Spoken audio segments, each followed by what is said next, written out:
प्यारे बच्चों, अभी मैं बिल्कुल ही आसान शब्दों में हिंदी ग्रामर में शब्द किसे कहते हैं, शब्द की क्या परिभाषा है, उसकी परिभाषा, उसके विभाग उदाहरण सहित समझाऊंगा। आपको इसे ध्यान से सुनना है और मैं इस तरह से आपको समझाऊंगा कि आपको लिखने की आवश्यकता नहीं है। सिर्फ आप ध्यान से इस वीडियो को सुन लेंगे तो आपको याद हो जाएगा। तो चलिए शुरू करते हैं। एक या एक से अधिक स्वर एवं व्यंजन वर्णों के संयोग से जो ध्वनि उत्पन्न होती है उसे शब्द कहते हैं। स्वर और व्यंजन के बारे में आपको मालूम होगा। अ से लेके अह तक स्वर और क से लेके ह तक, अक्षोत्तरों ज्यों तक ये व्यंजन कहलाता है। तो मैंने अभी परिभाषा में आपको क्या बताया कि एक से अधिक स्वर एवं व्यंजन वर्णों के मिलने से, संयोग से जो ध्वनि उत्पन्न होता है उसे शब्द कहते हैं। जैसे हम बोलते हैं पानी, आग, किताब, कलम, घर। अब पानी बोलते हैं तो पानी का ध्वनि पानी निकला। पानी कैसे बना है? पा व्यंजन वर्ण है, प व्यंजन वर्ण है, आ स्वर वर्ण है, नी न दीर्घी कर नी, नो व्यंजन वर्ण है, दीर्घई स्वर वर्ण। समझ में आ रही बात? बिल्कुल आसान। जैसे घर, घ र, घर में व्यंजन वर्ण है दोनों, घ भी और र भी। आम, आ क्या है? स्वर वर्ण है। मो क्या है? व्यंजन वर्ण है। तो समझ में अभी आ गया कि स्वर एवं व्यंजन वर्णों के मेल से, संयोग से, मिलने से जो ध्वनि उत्पन्न होता है उसे हम क्या कहते हैं? शब्द कहते हैं। क्लियर? सभी बच्चों को क्लियर आ गया समझ में? शब्द किसे कहते हैं? एक बार फिर से बता देता हूं, याद हो जाएगा। बिल्कुल आप याद कर लो, कहीं लिखने की आवश्यकता नहीं है। स्वर एवं व्यंजन वर्णों के मिलने से जो ध्वनि उत्पन्न होता है उसे ही हम शब्द कहते हैं। क्लियर है? जैसे आग, पानी, घर, किताब, कलम। क्लियर है? ओके। अभी हम चर्चा करेंगे वर्गीकरण, शब्दों का वर्गीकरण। तो शब्दों का वर्गीकरण का 4 आधार है। कितना आधार है? 4 आधार है। पहला आधार है रचना और बनावट के आधार पे, दूसरा है उत्पत्ति और स्रोत के आधार पे, तीसरा है अर्थ के आधार पे और चौथा है प्रयोग के आधार पे। इन चारों आधार पे शब्द का विस्तार से विवरण अभी मैं आपको बताऊंगा। आप ध्यान से सुनिए। पहला था क्या? बनावट, रचना के आधार पे। तो हिंदी में शब्द के 3 भेद होते हैं। बनावट और रचना के आधार पे हिंदी में शब्द के 3 भेद होते हैं। पहला क्या है? रूढ़, दूसरा क्या है? यौगिक, तीसरा क्या है? योग रूढ़। तो बनावट, रचना के आधार पे शब्द के 3 भेद हो गए, रूढ़, यौगिक, योग रूढ़। अब हम समझेंगे बिल्कुल आसान भाषा में कि रूढ़ किसे कहते हैं, यौगिक किसे कहते हैं, योग रूढ़ किसे कहते हैं। तो ध्यान से सुनिए। रूढ़ शब्द, जिन शब्दों के खंडन करने से, टुकड़ा करने से कोई अर्थ नहीं निकलता है उसे हम रूढ़ शब्द कहते हैं। जैसे पानी, पानी में पा को अलग कर दो, नी को अलग कर दो, क्या मतलब निकला? कोई मतलब निकला? नहीं निकला। आग, आ को अलग कर दो, गौ को अलग कर दो, कोई मतलब निकला? नहीं निकला। तो आग, पानी, पेड़, कान, सेब, दिन, पीला, काला, ऐसे ऐसे शब्द जो है वो रूढ़ हो गए। क्लियर है? कई सार्थक शब्दों के मिलने से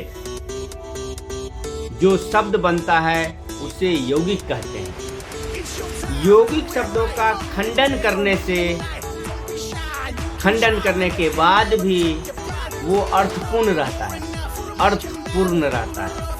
मतलब खंडन करने के बाद भी दो भाग में किए तो दोनों का अलग अलग अर्थ समझ में आपको आएगा, इसलिए वो यौगिक कहलाता है। जैसे राजपुरुष, देवालय, हिमालय, प्रधानमंत्री, सेनापति। अब है सेनापति, इसको खंडन करो तो सेना अलग हो गया, पति अलग हो गया। सेना का मीनिंग है, पति का मीनिंग आ जाता है। देवालय, खंडन करो इसको, देव अलग कर दो, आलय अलग कर दो, दोनों का मीनिंग आ रहा है। ठीक है। राजपुरुष, राज को अलग करो, पुरुष को अलग करो, दोनों का मीनिंग आ रहा है। समझ में आई बात? बिल्कुल आसान भाषा में। क्या कि कई सार्थक शब्दों के मिलने से, सार्थक शब्द के मिलने से यौगिक शब्द बनता है, और इन यौगिक शब्दों को खंडन करने के बाद भी उसका अर्थ रहता है, अर्थ होता है, उस शब्द में अर्थ मौजूद होता है, इसलिए उसे यौगिक कहा जाता है। क्लियर है? समझ में आ गया? ओके। ऐसे शब्द जो वर्णों के योग से तो बने होते हैं, लेकिन वे शब्द किसी विशेष अर्थ को प्रकट करते हैं। समझ में आ रही बात? स्वर और व्यंजन वर्णों के संयोग से बने होते हैं। कई वर्णों के संयोग से तो बने तो होते हैं, लेकिन वो शब्द बनने के बाद वो दूसरे तरह का मीनिंग आपके सामने रखते हैं, इसीलिए उसको क्या कहते हैं हम? योग रूढ़ कहते हैं। जैसे मुरलीधर, चक्रपाणी, नीलांबर, लंबोदर, नीलकंठ, पीतांबर, पंकज, दशानन, ये शब्द को हम योग रूढ़ कहते हैं। अब मैं बताता हूँ, ध्यान से सुनना बच्चों, बिल्कुल ध्यान से, आसान शब्दों में। हम बोल देते हैं दशानन, 10 आनन के मिलने से दशानन। दशानन बोलेंगे तो क्या मतलब होता है? दशानन कोई बोलेगा सीधा लोग समझेगा क्या?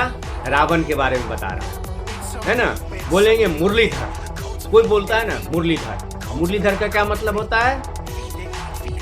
भगवान श्री कृष्ण। सही है ना? समझ में आ रही है? लंबोदर, कोई बोलेगा लंबोदर, लंबोदर का क्या मीनिंग होता है? भगवान गणेश। लंबा है जिनका उदर उसे कहते हैं लंबोदर, उदर माने पेट। नीलकंठ, कोई बोलेगा नीलकंठ। अब नीलकंठ का क्या मतलब हो जाता है? सब तो है नीलकंठ, लेकिन उसका विशेष अर्थ निकल रहा है। नीलकंठ मतलब भगवान भोलेनाथ। भगवान भोलेनाथ को नीलकंठ कहते हैं। उन्हें नीलकंठ क्यों कहते हैं? कि विष धारण करने के बाद उनका कंठ नीला पड़ गया, इसलिए उनको नीलकंठ कहते हैं। सही है? तो समझ में आ गया कि वर्णों के मिलने से तो ये बना है, लेकिन बनने के बाद इसका विशेष अर्थ निकल गया, इसलिए क्या कहलाया? योग रूढ़। समझ में आ गया होगा, कहीं लिखने की जरूरत नहीं है, बिल्कुल आपने सुन लिया तो समझ लिया, याद हो गया। ओके, आगे हम चलते हैं उत्पत्ति और स्रोत के आधार पे। उत्पत्ति और स्रोत के आधार पे शब्द के 5 भेद बताए गए। 5 भेद, जिसमें पहला है तत्सम, दूसरा है तद्भव, तीसरा है देशज, चौथा है विदेशज और 5वां है संख्या। ये 5 शब्द हो गए। मूल रूप से 4 ही होते हैं, लेकिन कहीं कहीं पे पढ़ाया जाता है 5 शब्द। अब हम इस 5 का बारी बारी से विस्तार से अध्ययन करेंगे, बिल्कुल आसान शब्दों में, आपको याद होने लायक। तो चलिए समझते हैं उत्पत्ति और स्रोत के आधार पर। पहला हो गया तत्सम। तत्सम, तत्सम शब्द किसे कहते हैं? शब्दों को संस्कृत से बिना किसी परिवर्तन किए हुए ज्यों का त्यों प्रयोग किया जाता है। समझ में आ रही बात? संस्कृत से लिए गए शब्दों को बिना कोई परिवर्तन किए हुए हूबहू ज्यों का त्यों उसी रूप में प्रयोग किया जाता है, उस शब्द को हम क्या कहते हैं? तत्सम शब्द कहते हैं। जैसे हम बोलते हैं अग्नि, वायु, सूर्य, दंत, राष्ट्र, ग्राम, प्रधान, दक्षिण, ये सारे शब्द संस्कृत से लिए गए हैं और हम हिंदी में प्रयोग करते हैं। हूबहू ऐसा ही प्रयोग किया जाता है। समझ में आ गया कि संस्कृत से लिए गए शब्द जिसका प्रयोग हम हूबहू ज्यों का त्यों बिना किसी परिवर्तन के करते हैं वो तत्सम शब्द कहलाते हैं। जैसे में हमारे बोलचाल की भाषा में आता है अध्यक्ष, प्रथम, ग्राम,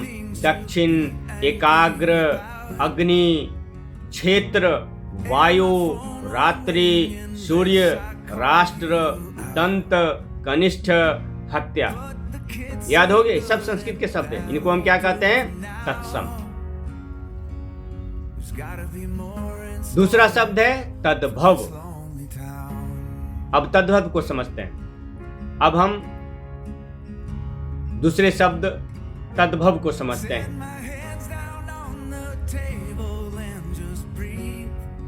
वो शब्द जो संस्कृत से तो आए हैं मगर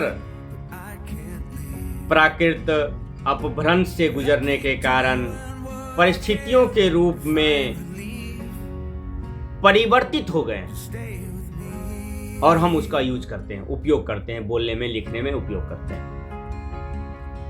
समझ? तत्सम शब्द संस्कृत से तो आए हैं मगर समय प्राकृत की वजह से अपभ्रंश से गुजरने के कारण उनका रूप परिवर्तित हो गया है और हम उसे उपयोग में लाके यूज करते हैं, बोलते हैं, लिखते हैं। जैसे हम बोलते हैं आग। आग कहां से आया है? अग्नि से आया है। समझ में आ रही है? ओष्ठ, हम बोलते हैं ओठ, ओठ, ओठ ओष्ठ से आया है। हम बोलते हैं चांद। चांद कहां से है? चंद्र से आया है। जीव, जीव कहां से आया है? जिह्वा से आया है। तो जिह्वा हो गया तत्सम और जीव हो गया तद्भव। हम बोलते हैं दांत। दांत कहां से आया? दंत से आया। तीन, तीन कहां से आया? संस्कृत शब्द तृतीया से आया। तीन, प्रथम, द्वितीय, ये शब्द हो गया तत्सम। हम क्या बोलते हैं? एक, दो, तीन, ये सब क्या हो गए? तद्भव। और भी बहुत से शब्द इससे हम बोलते हैं सूरज। सूरज कहां से आया? सूर्य से आया। तो सूरज क्या हो गया? तद्भव, है ना। हम बोलते हैं पानी। पानी कहां से आया? जल से। तो ये तमाम शब्द क्या हो गए? तद्भव। तो समझ में आ गया? तद्भव समझ में आ गया? अभी क्लियर है? लास्ट में एक बार फिर बता रहा हूं कि संस्कृत से तो आए हैं लेकिन उनका रूप परिवर्तित हो गया है। सिंपल भाषा में रूप परिवर्तित हो गया। हम आग बोलते हैं, अग्नि नहीं आग बोलते हैं। हम हवा बोलते हैं, पवन नहीं हवा बोलते हैं, है ना। हम चांद बोलते हैं, चंद्र नहीं, है ना। तो हम जीव बोलते हैं, जिह्वा से आया है। तीन बोलते हैं, वो तृतीया से आया है। दांत बोलते हैं, दंत से आया है। हाथ बोलते हैं, हस्त से आया है। खेत बोलते हैं, खेत। खेत कहाँ से आया? क्षेत्र से आया। क्षेत्र संस्कृत का शब्द है। रात बोलते हैं, वो कहाँ से आया? रात्रि से आया। सूरज, सूर्य से आया। क्लियर? समझ में आ गया? Okay, very good. आगे तीसरा है देशज। देशज ऐसा शब्द जिसकी उत्पत्ति का पता नहीं चलता है। क्षेत्रीय प्रभाव के कारण, परिस्थितियों के कारण, आवश्यकता के कारण बोलचाल की भाषा में प्रचलित हो गया। समझ में आया बात? पता नहीं चलता ये शब्द कहाँ से बना है। जैसे बगरी, गाड़ी, थैला, पेट, छोरा, छोरी, गरबर, लुंगी, लोटा, बटुआ, ये सारे शब्द। खिड़की, चूहा, जूता, झंझट, झोला, जिबिया, खप्पर, ये सारे शब्द क्या हो गए? देश शब्द। लोग क्या बोलते हैं? अपना देसी भाषा। समझ में आ रहा है? अरे क्या बोल रहे हो? देसी भाषा बोल रहे हैं भाई, ये देसी शब्द है। तो वो शब्द जिसकी उत्पत्ति का कोई पता नहीं चलता है, समयानुकूल बोलचाल की भाषा में बनते गया और प्रचलन में आ गया, वो देशज शब्द। क्लियर है? अभी चौथा है विदेशज, विदेशी भाषा। विदेशज शब्द उसे कहते हैं जो विदेशी भाषा से हिंदी में आया हुआ है। समझ में आ रही बात? विदेशी कई सारी भाषाएं, इंग्लिश हो गया, अरबी हो गया, उर्दू हो गया, लैटिन हो गया, फ्रांसीसी हो गया, फ्रेंच हो गया, फारसी हो गया और बहुत सारे भाषाएं दुनिया में। जैसे में हम बोलते हैं अमीर, अखबार, अदालत, आईना, ईमान, कसाई, कसरत, खजाना, तकिया, दफ्तर, दवा, तारीख, तहसील, मसाला, निकाह, फसल, दुकान, डॉक्टर, टिकट, रेलगाड़ी, साइकिल, चाकू, इंजीनियर, इंजन, कप्तान, कंपनी, कमीशन, कमिश्नर, ये सारे शब्द विदेशी शब्द हैं और हमारे हिंदी में बोलचाल की भाषा में प्रचलित है। क्लियर है? आगे पांचवा जो भाग है वो संकर शब्द है। संकर शब्द क्या है?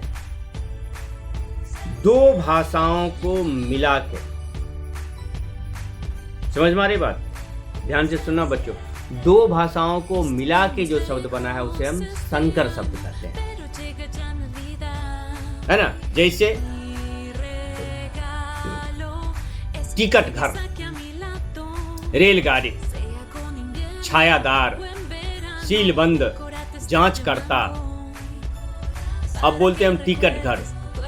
टिकट इंग्लिश से आया और घर हिंदी से आया। रेलगाड़ी, रेल इंग्लिश से आया, गाड़ी हिंदी से आया। छायादार, छाया संस्कृत से आया, दार फारसी से आया। सीलबंद, सील इंग्लिश से आया, बंद फारसी से आया। जांचकर्ता, जांच करता, जांच हिंदी से आया और कर्ता संस्कृत से आया। ऐसे ही बहुत सारे शब्द हैं। तहसीलदार, थानेदार, पूंजीपति, बीमा पॉलिसी, रेल यात्री, लखपति, वर्षगांठ, घूसखोर, डिग्रीधारी, बीमा पत्र, ये तमाम तरह के शब्द क्या हो गए? संकर शब्द। तो अभी मैंने आपको 5 भेद बताए उत्पत्ति और स्रोत के आधार पर। इसमें से क्या क्या था? तत्सम, तद्भव, देशज, विदेशज और संकर। क्लियर है? समझ में आ गया? Okay, very good. अब अर्थ के आधार पे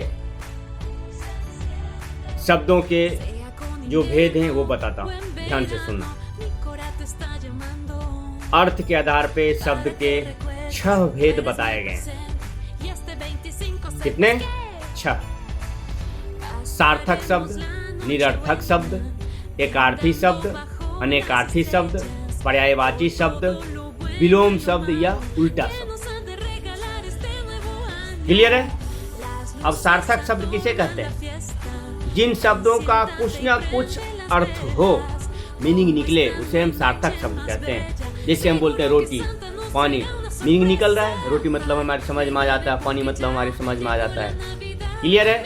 दूसरा है निरर्थक शब्द। जिन शब्दों का कोई अर्थ निकलता ही नहीं, कोई अर्थ नहीं निकलता, वो निरर्थक शब्द हो गया। जैसे में हम बोलते हैं ए लाठी बाठी, लाठी बाठी लाओ, हवा उवा, डंडा वंडा, अंडा फंडा, तो इसका मीनिंग निकलता है क्या? नहीं निकलता है मीनिंग। इसको जब तोड़ेंगे तो एक का मीनिंग निकलेगा, एक का नहीं मीनिंग निकलेगा। इसीलिए हम इसको क्या बोलते हैं? निरर्थक शब्द बोलते हैं। आगे है एकार्थी शब्द। जिन शब्दों का अर्थ एक ही होता है, दूसरा कोई अर्थ उसका मीनिंग निकाल ही नहीं सकता है ना? उसे हम बोलते हैं एकार्थी शब्द। जैसे हम बोलते हैं पुस्तक, लकड़ी, स्वागत, पाप, पुण्य, इन शब्दों का एक ही अर्थ होता है। समझ में आ गई बात? तो ये एकार्थी शब्द हो गया। दूसरा है अनेकार्थी शब्द। अनेकार्थी, अनेकार्थी शब्द में क्या है? शब्द बोलने के बाद उसका कई अर्थ निकलता है। समयानुकूल व्यवहार के अनुकूल जगह जगह पे उसका प्रयोग किया जाता है। जैसे में हम बोलते हैं अज, अज मने बकरा भी होता है, अज मने ब्रह्मा जी भी होते हैं, अज मने शिव जी भी होते हैं। ठीक है। अब है दूसरा अर्थ। अर्थ मने क्या होता है? कई अर्थ निकलता है उसका। अर्थ मने धन भी होता है, अर्थ मने ऐश्वर्य भी होता है, अर्थ मने मतलब भी होता है, अर्थ मने कारण भी होता है। अब है अंक। अंक कोई बोलेगा, अंक मने क्या? संख्या का अंक भी हो गया, और अंक जो होता है वो गोद में लेना भी अंक कहलाता है। अब बोलते हैं हम कन्या। कन्या, कन्या मतलब कुमारी कन्या भी होता है, कन्या मतलब पुत्री भी होता है, और कन्या एक राशि भी है। समझ में आया? शब्द एक है, लेकिन उसका प्रयोग, उसका अर्थ हम अनेक शब्दों में ले सकते हैं, अनेक जगह पे उसका हम प्रयोग कर सकते हैं, तो उसे हम अनेकार्थी शब्द कहते हैं। आगे पांचवा है पर्यायवाची शब्द। पर्यायवाची शब्द उसे कहते हैं जिसका अर्थ समान हो। जैसे आग है, एक शब्द है आग। अब आग को हम कई और शब्दों से संबोधित कर सकते हैं। जैसे में हम अग्नि बोलते हैं, अनल बोलते हैं, पावक बोलते हैं, ज्वाला बोलते हैं। समझ में आ रही बात? तो आग का ये सब पर्यायवाची शब्द हो गया। कमल, कमल अगर बोलना है तो कमल को हम पंकज भी बोलते हैं, कमल को हम नीरज भी बोलते हैं, है ना।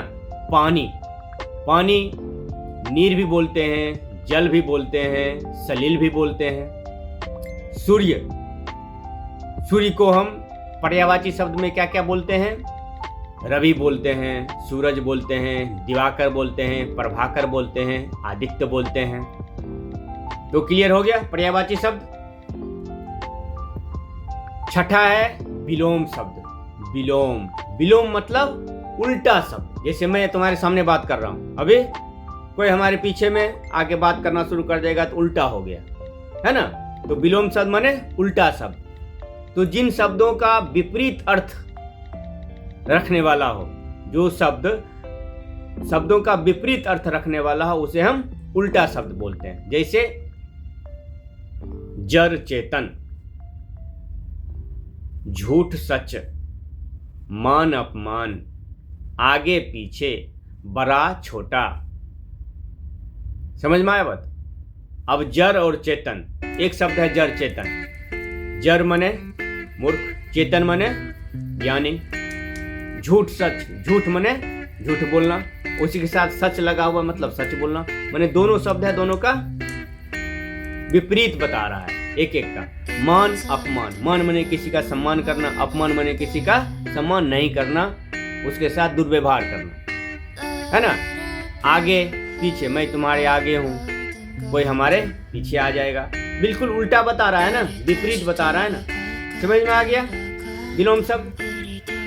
आगे मैं जब कभी वीडियो बनाऊंगा तो पर्यायवाची शब्द और विलोम शब्द का विस्तार से आपसे चर्चा करूंगा, बहुत गंभीरता से विस्तार से चर्चा करूंगा, जो आपको 9th, 10th, 11th, 12th तक के लिए काम देगा। ठीक है, ओके।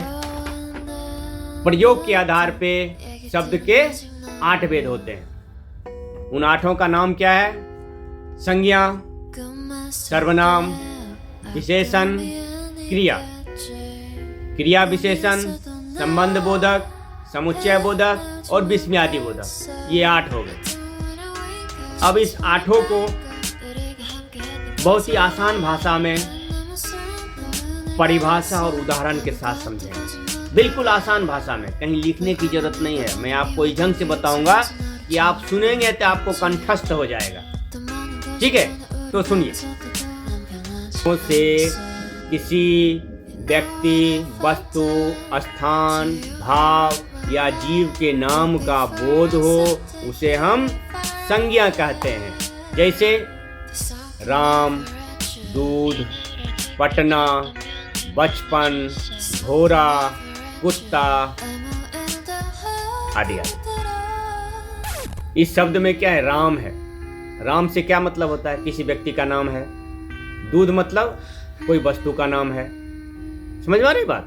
मैं एक एक चीज बता रहा हूँ, एक एक पॉइंट को बता रहा हूँ। पटना, पटना एक स्थान का नाम है। बचपन, बचपन क्या है? हमारा भाव है, हम बचपन, हमारे अंदर बचपना है ना, एक भाव है। घोड़ा बोल दिए, घोड़ा एक जीव का नाम है ना, तो इसलिए हम घोड़ा बोल दिए, कुत्ता बोल दिए, जीव का नाम है। तो क्लियर हो गया कि किसी व्यक्ति, वस्तु, स्थान, भाव या जीव के नाम का बोध करने वाले शब्द को हम क्या कहते हैं? संज्ञा कहते हैं। क्लियर है? समझ में आ गई बात? ओके। दूसरा है सर्वनाम। सर्वनाम किसे कहते हैं? ध्यान से सुनो, एकदम कान लगा के ध्यान से सुनना, देखने की आवश्यकता नहीं है, ध्यान से सुनने की आवश्यकता है। मैं इस ढंग से बताऊंगा कि आपको याद ही हो जाएगा। ठीक है? तो सर्वनाम किसे कहते हैं? जो शब्द संज्ञा के स्थान पे प्रयोग किया जाता है। क्लियर है? कि जो शब्द संज्ञा के स्थान पे प्रयोग किया जाता है उसे हम सर्वनाम कहते हैं। जैसे मैं, तुम, हम, यह, आप, तू, वह, कौन, कोई। समझ में आया? अब इसको कैसे हम याद कैसे कर लें, मन में कैसे बैठा लें? जैसे मैं, मेरा कोई नाम है, मेरा अपना कुछ है, मैं क्या बोलूँगा? मैं। जैसे बोलता है तुम, तुम्हारा नाम नहीं बोल के, है ना, तुम्हारा नाम है श्याम, तो श्याम नहीं बोलूँगा, मैं बोलूँगा ए तुम इधर आओ। जैसे हम सब अपना बच्चे लोग, विद्यार्थी लोग बैठे हुए हैं, तो सबका नाम अलग अलग नहीं बोलेंगे, क्या बोलेंगे? हम सब चलते हैं यहाँ से, तो हम सब का प्रयोग किए, है ना। उसके बाद हम क्या बोलेंगे? मान लो कोई वहाँ पर खड़ा है, हाँ, हम उसका नाम नहीं जानते हैं, बोलेंगे आप इधर आ जाइए। नाम नहीं यूज हम किए, नाम हम जानते हैं लेकिन हम नाम यूज नहीं करेंगे, क्या बोलेंगे? आप इधर आ जाइए। हमारे पीछे से कोई आवाज़ दे रहा है, हमको मालूम है कि उसका नाम क्या है, लेकिन हम क्या बोलेंगे? कौन है? इधर आ जाओ। क्लियर है? तो संज्ञा के स्थान पे जिन शब्दों का प्रयोग किया जाता है उसे हम क्या कहते हैं? सर्वनाम। ठीक है? अब आता है विशेषण। तीसरा नंबर पे विशेषण आता है। जो शब्द संज्ञा एवं सर्वनाम की विशेषता बताता हो, ध्यान से सुनो, जो शब्द संज्ञा एवं सर्वनाम की विशेषता बताता हो उसे हम क्या कहते हैं? विशेषण कहते हैं। विशेषण, विशेषता बताने वाले को विशेषण कहते हैं। किसकी विशेषता बता रहा है? संज्ञा और सर्वनाम दोनों का जो हमें विशेषता बताता है उसे हम क्या कहते हैं? विशेषण कहते हैं। जैसे अच्छा, मीठा, खट्टा, गंदा, ईमानदार, बेईमान। मान लो अभी पवन है, पवन का स्वभाव बहुत अच्छा है, तो हमको उसके स्वभाव के बारे में, उसके गुण के बारे में बताना है, तो क्या बोलेंगे? पवन बहुत अच्छा लड़का है ना। कोई हमारी बेटी है ना, वो पढ़ने में बहुत तेज है ना, मन लगा के पढ़ाई करती है, मतलब उसका स्वभाव अच्छा है, तो माँ बाप क्या बोलेंगे? अरे हमारी बेटी तो बहुत अच्छी है ना। बेटी का नाम वहाँ नहीं लेके अच्छी है, हमारी बेटी बहुत अच्छी है, तो उसका विशिष्ट गुण बताता है ना, इसलिए वो विशेषण हो गया। क्लियर है? अब चौथा में है क्रिया।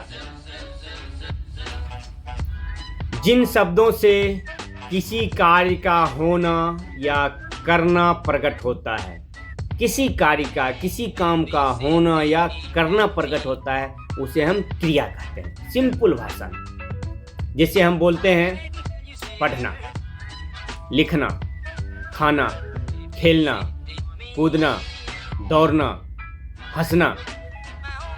अब कोई बोलता है हंसना, मतलब क्या? हम जो हंस रहे हैं, है ना, हंसना जो शब्द है, मतलब क्या साबित कर रहा है हंसना? मतलब हम कोई काम कर रहे हैं, हम हंसने का काम कर रहे हैं। लिखना, हम लिखने का काम कर रहे हैं। हम पढ़ने का काम कर रहे हैं, मतलब हम पढ़ रहे हैं। कोई बोलेगा वह अभी पढ़ाई कर रहा है, मतलब क्या? वो पढ़ाई करने का काम कर रहा है, इसलिए उसको बोल रहा है पढ़ाई कर रहा है। तो मतलब इन शब्दों से ये साबित होता है वो कोई न कोई काम कर रहा है, अभी प्रकट हो रहा है उसका काम, वो चल रहा है काम, है ना, इसलिए उसे हम क्या कहेंगे? क्रिया कहेंगे। अब पांचवा क्या है? क्रिया विशेषण। जो शब्द क्रिया की विशेषता को बताता है, इसीलिए उस शब्द को हम क्या कहते हैं? क्रिया विशेषण कहते हैं। याद हो रहा है सब बात? आराम से सुनेगा तो सब याद होगा, नहीं सुनेगा फिर इधर उधर दौड़ेगा, दूसरा बात सोचेगा तो याद नहीं होगा। इसलिए ध्यान से सुनो, सिर्फ सुनना है, देखने की आवश्यकता नहीं है, ध्यान से सुनो। जो शब्द क्रिया की विशेषता को बताता है उसे हम क्रिया विशेषण कहते हैं। ठीक है? जैसे धीरे धीरे, जल्दी जल्दी, समझ में आया? वो धीरे धीरे चल रहा है, चलना एक क्रिया है, लेकिन धीरे धीरे क्या है? वो जो चल रहा है ना, वो चलने की विशेषता बता रहा है। वो धीरे धीरे चल रहा है, वो धीरे धीरे लिख रहा है। स्कूल में क्या होता है, अपना क्लास में सर जी कुछ बताते हैं तो कोई जल्दी जल्दी लिख लेता है और कोई धीरे धीरे लिखता है। ये लिखने के पीछे जो विशेषण बता रहा है कि धीरे धीरे, उसकी विशेषता बता रही है क्या? वो धीरे धीरे लिख रहा है, वो जल्दी जल्दी लिख रहा है। वो दौड़ दौड़ के भाग रहा है, भाग तो रहा है लेकिन दौड़ दौड़ के मतलब जल्दी जल्दी भाग रहा है। जो क्रिया की विशेषता, ये सभी शब्द जो है क्रिया की विशेषता को बताते हैं। इसलिए समझ में आ गया क्रिया विशेषण? आ गया? बोलो हाँ। Okay, very good. 7वां शब्द का भेद है संबंध बोधक। जो शब्द दो शब्दों के बीच संबंध स्थापित करता है, दो शब्दों के बीच रिश्ता बनाता है, संबंध बनाता है, उसे हम संबंध बोधक शब्द कहते हैं। जैसे मैं, पर, ऊपर, नीचे। अब इसे कैसे समझेंगे, इसको समझना है। मैं घर पर हूं, मेरा संबंध स्थापित कर रहा है घर पे होने का। मेरा संबंध और घर, इसके बीच में संबंध स्थापित कर रहा है क्या? पर शब्द जो है मेरा और घर के साथ रिश्ता जोड़ रहा है। किताब टेबल के ऊपर है, तो किताब और टेबल के बीच में संबंध कौन स्थापित कर रहा है? पर।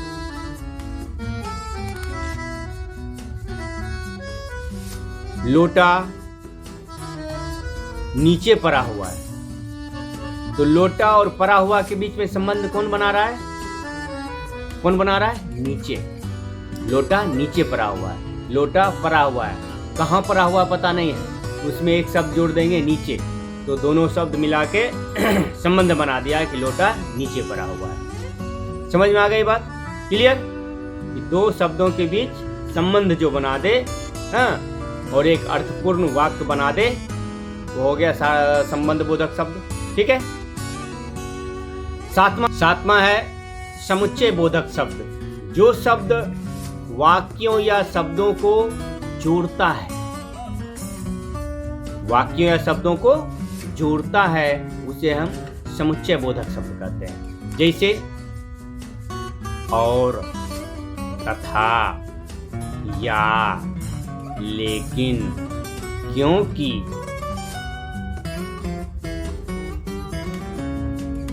अब जैसे बलराम और रमेश बाजार जा रहे हैं, बलराम रमेश बाजार जा रहे हैं। अब इसमें और जोड़ दिए, है ना, और जोड़ दिए तो क्या हो गया? बलराम और रमेश बाजार जा रहे हैं। तो ये वाक्यों को जोड़ दिया, वाक्य को जोड़ दिया। तो शब्द या वाक्यों को जो जोड़ता है उसे हम समुच्चय बोधक शब्द कहते हैं। 8वां है विस्मयादि बोधक शब्द। जिन शब्दों के प्रयोग से शोक, हर्ष, आश्चर्य के भाव बनते हों, उसे हम विस्मयादि बोधक कहते हैं। आश्चर्य, शोक, इस शब्द का भाव हमारे सामने प्रकट हो जाता है, ऐसा बोलने से तो लगेगा कि वो विस्मयादि बोधक शब्द है, समझ में आ जाएगा। जैसे ओह, वाह, अरे, ओहो, हे भगवान, ई से शब्द विस्मयादि बोधक शब्द है। समझ में आ गई बात?